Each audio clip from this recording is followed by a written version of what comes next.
Assalamualaikum warahmatullahi wabarakatuh. Sampurasun kasadayana urang lajeng deui hanca carita dina judul Kasarung ka tempat munjung bagian ke-20 ya pokoknya mah carios teh ye tereh namatkeun ye kumaha lajengan caritana mangga kasadayana caraketan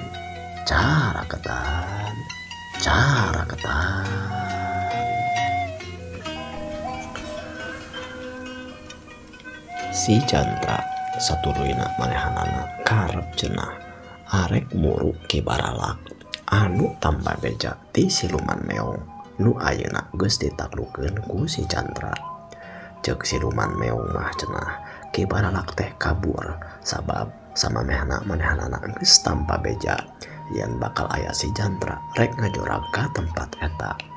Kibaralak satuluyna inyet cenah muru ka tempat anu disebutkeun Guha Karanggorowong.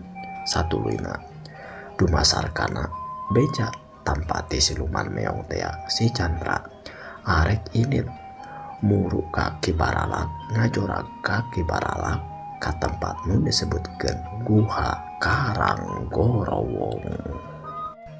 Kakocapkeun Guha Karanggorowong anu ayeuna geus dijadikeun tempat nyepen, tempat tatapa jalma anu hayang boga elmu kadugalan, elmu sakti nu saturuyna dimanfaatkeun ku bangsa siluman anu jahat jang nyasarkeun jalma-jalma supaya teu eling kanu jadi pangeranana. Lamun jalma-jalma anu kasasar lampah ka tempat munjung ka tempat gunung pasir kalapa dibebenyongkeun teh kalawan harta. Ari ka Guha Karanggorowong mah dibebenyongkeun teh cenah kalawan kasaktian, saktina elmu kanuragan jeung elmu kadugalan. Lamun di gunung pasir kalapa dikuncenanana teh ku kibaralak, ari di Guha Karanggorowong mah nu jadi kuncena teh katelahna Ki Picung teh. Kagocapkeun di Guha Karanggorowong kibaralak geus aya cenah 2 poe atawa 3 peuting geus cicing di imahna Ki Picung. Manehanana karep arek mindang saraya menta tulung sabab samemehna geus aya ilapat yen tempat anu dicicingan ku manehanana nyaeta gunung pasir kalapa arek dijorag ku si jantra. Satuluyna kibaralak jeung Ki Picung nyieun cenah hiji tarekah badami kumaha tata carana supaya bisa nahan kana laku lampahna si jantra. Bisi cenah si jantra oge datang ka wewengkon Guha Karanggorowong.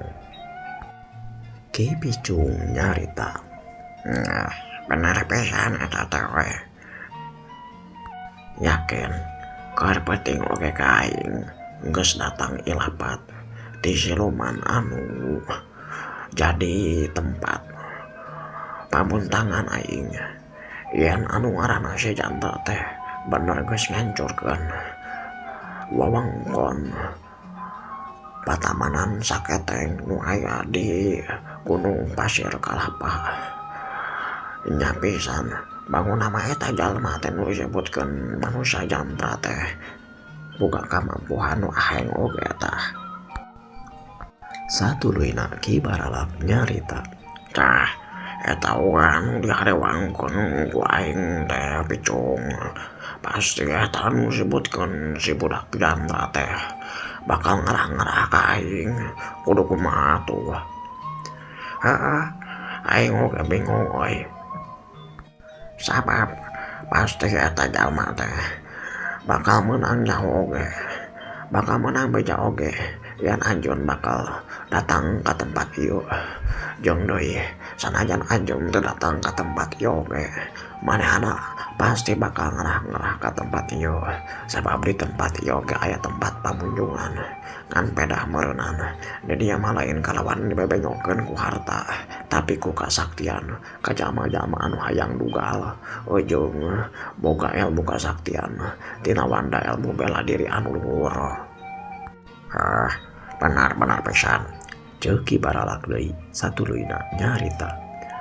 Atuh lamun geus kieu naon anu kudu dilampahkeun ku urang nah rek diantep wae atawa rek kabur wae. Satuluyna Ki Bicung nyarita. Kera we Baralak we lamun urang arek inet kabur mah ulah waka sabab tanpa beja tina lapat urang diteta ulah kabur malahan mah diteta ngaraponan eta nu disebutkeun si Jantra sanajan meureun namun dina katanagaan mah boa teuing katanagaan boa teuing moal tapi aing boga 3 urang murid anu bisa diandalkeun nyaeta si Leunyae si Cekai sakumaha ku anjeun anu geus nyaho ge dieta mah deui si Kadut nu pasti boga ilmu kanuragan titisan ti siluman anu bakal bisa ngelehkeun ka eta manusia Jantra. Tidinya Ki Baralak nyarita. Nganu alus hari kitu mah mudah-mudahan we ieu mah 3 urang murid anjeun anu geus bogakeun kakuatan siluman teh bisa ngelehkeun eta manusia Jantra.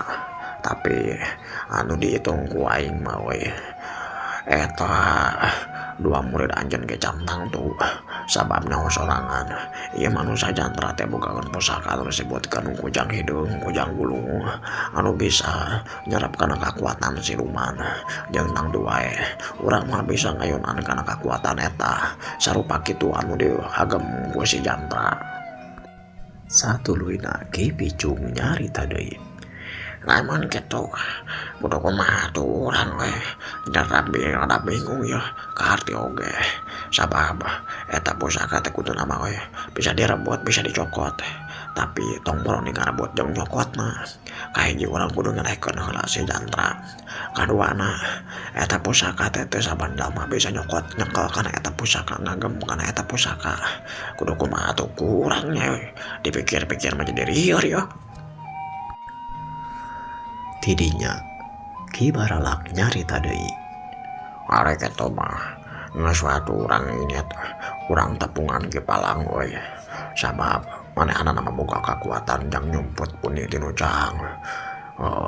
Kakuatan siluman geus sampurna malahan mah kapal cenah direjengan oge ku titisan ti siluman si Lewu dina wujud manusia anu bisa nyimutan kana kaayaan jalma atawa kaayaan siluman supaya teu kaamuh jeung teu katempo kudu disebutkeun si budak Jantra yo. Karte lamun kitu mah we. Nah lamun kitu mah bener urang inet wae. Terus kumaha ayeuna yo kuah karang growong nah bakal ditinggalkeun wae sabab lamun ditinggalkeun pasti bakal dihancurkeun tah ku si budak Jantra. Kumaha atuh wae. Ayeuna mah tong waka mikir anu kitu ceuk aing mah we.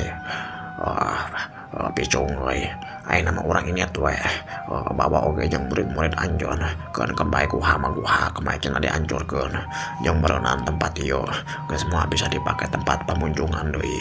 Cara saperti tempat kuring moal bisa dijadikeun di tempat pamunjungan harta. Nya tempat ieu moal bisa dijadikan tempat pamunjungan kasakten. Ayeuna mah urang inyet we daripada urang jadi korban. Satuju we. Arek kitu mah ayolah urang tatar we urang ini teh ieu tempat. Sanggeus kitu mah geus sabuk ngarancanakeun rek kabur saperti kitu. Ki Bicung jeung Ki Baralak tuluy ngabejaan cenah 3 urang muridna nyaeta si Kadut, si Leunyae katut si Cekai. Karep cenah arek ninggalkeun eta wewengkon guha karang gorowong. Sanggeus sagala rupana dijelaskeun kitu kieu mah jung cenah 5 urang jalma teh ninggalkeun wewengkon guha karang gorowong.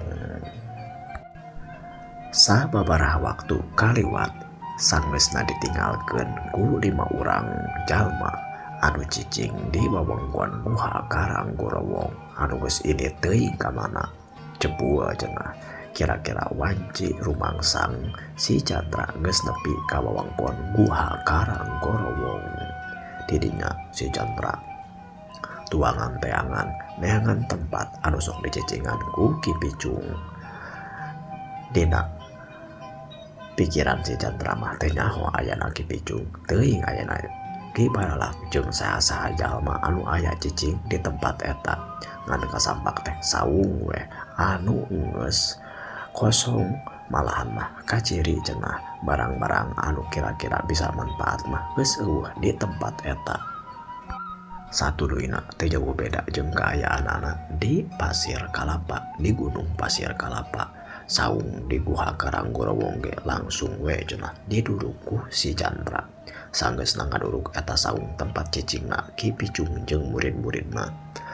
Si Chandra satuluyna init neangan nu disebutkeun Guha Karanggorowong. Di tempat eta sabenarna mah guha biasa, eueuh aya nanaon teu aya anu matak aneh.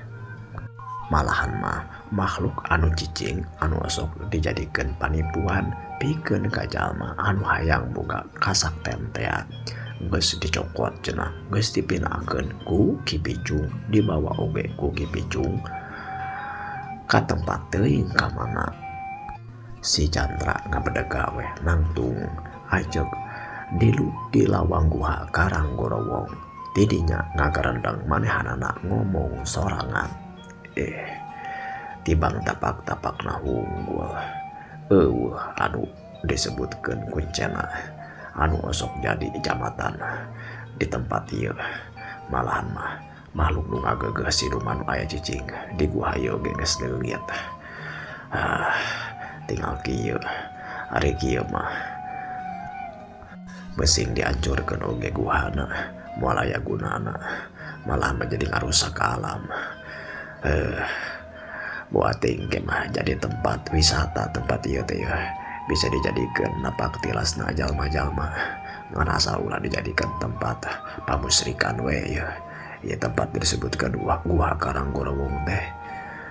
Kudu kumaha ieu petana ieu supaya tempat tong dijieun deui, tempat-tempat dijadikeun tempat kagorengan.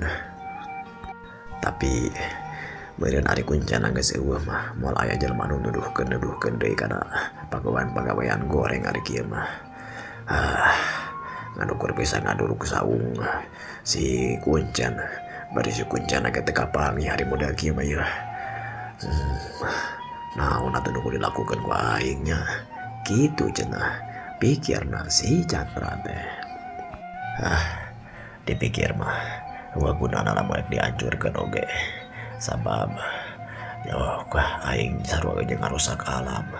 Malahan ngaduruk saung oge sabenerna mah hariwang bisi kaduruk oge leuweung, tapi ku aing geus dihitung-hitung moal teh ka ngaduruk ka leuweung-leuweung nu sejen sabab tempatna rada anggang jeung jauh kana tatangkalan mah. Aman lah ari ngaduruk saung wae mah. Tapi lamun rek ngancurkeun ieu guha nyaah oge sabab sebenarnya mah endah oge ieu guha teh lamun dijadikeun tempat niis jeung tempat istilah nama niiskeun pikir. Antep wae gitulah guha mah. Nu penting mah ulah dijadikan tempat pamunjungan we, tempat laku lampa anu nyasar tina tatakon agama. Lah seperti gitu lah. Sanggeus boga kancendekan saperti kitu mah leos cenah si Chandra teh ninggalkeun eta Guha Karanggorowong sanggeusna ngancurkeun saungna Ki Kuncen nyaeta Ki Picung teh. Kebat nyaritakeun lumempahna si Chandra. Satuluyna si Chandra nyaho-nyaho geus nepi we ka Lemur Cibanda, balik deui ka imahna Den Gantar. Kakocapkeun saminggu geus kaliwat, Den Gantar anu asalna meunang Tatu nya kitu deui Ki Lanjang ayeuna mah geus angget-angget maju ka cager malahan mah beberna oge cenah geus di udar tatuna oge geus kaciri garing malahan mah ari lampah kitu wae mah lempang jeung sajabana geus teu kudu horeang sumoreang geus teu kudu hariwang den gantar katut si Aki Lanjang geus cager deui ampir cager sakumaha sabihara sabihari. Dina hiji waktu ngariung we cenah opatan di baturan ku Kang Obon anu masih keneh we cicing di imahna den gantar maturan den gantar bisi cenah aya nu ngarogahala deui. Kang Obon nyarita, padahal mah akang teh lain ajakan Jandra euy. Mana teh resepna meureunnya ngauruk ngaduruk eta saung dua kuncen teh anu di Gunung Pasir Kalapa atawa di wewengkon Guha Karanggorawong. Tapi eta moal dijieun tempat anu naonnya dijieun tempat kagorengan deui tah sabab Guha Karanggorawong cok anjeun bejana teu dikukumaha teu dianjurkeun. Tapi aya disebutkeun cenah patamanan saketeng mapan ku anjeun dianjurkeun geuningan Jandra. Nyaeta tukang kuring terada bingung ari disebutkeun patamanan saketeng atawa patamanan lawang saketeng mah gampang wae dihancurkeunana jeung deui da ari watakna leuweung mah bakal bala jeung bakal dipelakan deui ku tutuwuhan atawa ku tangkal-tangkal sabiasana nu aya di leuweung. Jadi babarilah karena di ubaranana deui asal dipelakan ditangkal ku nonnya ku kaayaan alamiah oge bahasa kasarna mah bisa tetep jadi dedeuweung. Tapi ari saperti guha mah kapan eta guha teh kajadian alam Kang teu saban-saban tempat aya guhana gitu. Lamun ku kuring tika dihancurkeun teh mah kahiji kuring teu boga kakuatan sabab kumaha beureun ngancurkeun guha batu saperti kitu kudu ditampol jeung make eta mah nya kudu diurungkeun nya kudu hese beureun Kang. Dipikir-pikir mah nya sugan teh anjeun teh boga kakuatan anu bisa ngancurkeun batu kitu tah. Teu kitu atuh Kang, sabab kuring ge manusia biasa. Kuring mah ngan ukur arek istilahna mah meresana oge bahasa meresan teh mah anu disebutkeun kaayaan pamunyungan nah kalawan harta nah cenah kalawan kupang bebejo kakuatan kasakten tah anu di teangna oge anu di naonnya anu urusanana oge karena perkara-perkara anu saperti kitu ari geus beres mah nya geus we beureunan Kang make kudu nyeun karusakan anu naonnya ngarusakan alam gitu Kang. Gitu nya tapi dipikir-pikir ari jalma anu geus boga kakuatan kasaktian di eta tempat-tempat nah kalawan harta tadi nah kalawan kasaktian di Guha Karanggorawong eta sanggusna tempatna dianjurkeun saperti kitu. Nah maratih keneh eta teh hartina mah silumana masih keneh aya dina awak-awakna jelema kitu tah Jantra. Satuluina si Jantra nyarita ari palebah eta mah kuring teh wallahu alam gitu nya Kang teu pati nyaho lah teu pati uninga gitu Kang. Nah jalma anu muhit ka siluman kalawan harta nah masih keneh dikiriman harta teu ku siluman teu pati apal. Terus deui jalma anu boga kasakten ti siluman nah masih keneh sakti teu nyaho deui Kang. Ngan yakin beuneunan ari perkara-perkara nu kitu mah eta mah ukur panipuan hartina mah urang teh dititah ku makhluk jahat meureun iblis setan supaya jauh tina tatakon agama ngajauhan tina ngahamba ka pangeran nyaeta ka Allah Ta'ala. Nyatang tu wae sakumaha anu dicaritakeun samemehna pangbebenyona teh aya ku kalawan harta aya ku kalawan kasaktian atawa meureun aya deui ku kalawan alasan-alasan anu sejen wallahu a'lam. Sabab ari panipuan tinu disebutkeun iblis arek nah ngagunakeun setan nah arek nah ngagunakeun jin atawa bahasa nama siluman tetep we manehna mah boga pancen Kang jadi ngajadikeun manusanya kasasar lampah Tapi aya nu disebutkeun jin Islam cenah Jandra. Nah aya oge disebutkeun siluman Islam gitu, siluman bagur gitu tah. Si Chandra satuluyna nyarita deui. Ari sakanyaho kuring mah anu disebutkeun lelemut atawa jin eta teh rupa-rupa.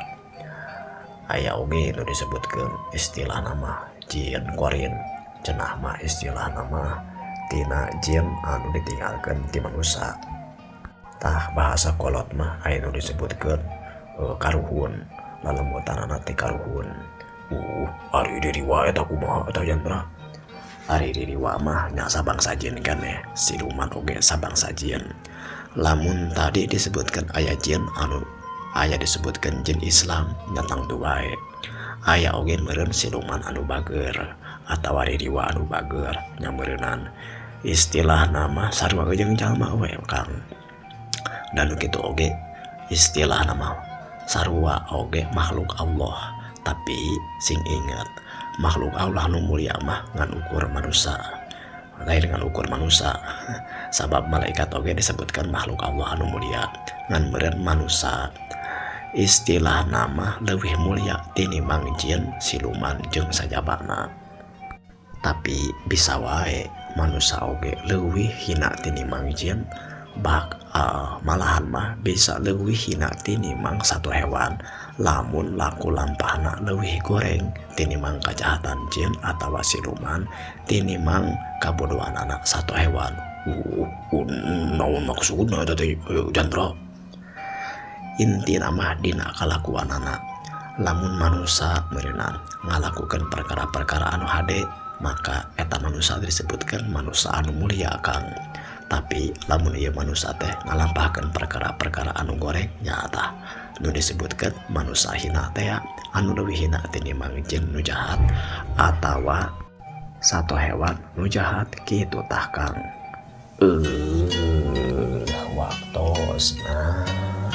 Waktosna parantos cekap kanggo episode nu ayeuna.